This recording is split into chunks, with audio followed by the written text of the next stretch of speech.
大家好，我係阿普，我係丫茶。你哋有冇留意屋企信箱出現咗個紫色信封呢？收到呢封通知信要點做？一齊睇下啦。咦，我尋日都有收到呢個紫色信封喎。係啊，呢個紫色信封係政府統計處2026年嘅人口普查通知信嚟㗎。我知啊，收到呢封信呢，即係被抽樣選中嘅住戶需要參與2026年人口普查啊嘛。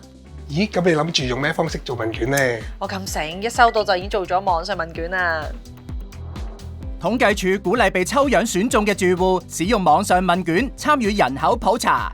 遞交網上問卷係一個輕鬆、方便又保密嘅方法，仲隨時隨地都做得添。我知道，仲可以打普查熱線182026做電話訪問添。你記得要喺通知信上嘅限期之前完成問卷啊，因為如果收到通知信但係你又冇回覆嘅話，統計處會安排統計員上門去協助住戶提供所需嘅資料㗎。收到統計處紫色信封通知信，記得快啲做問卷啦！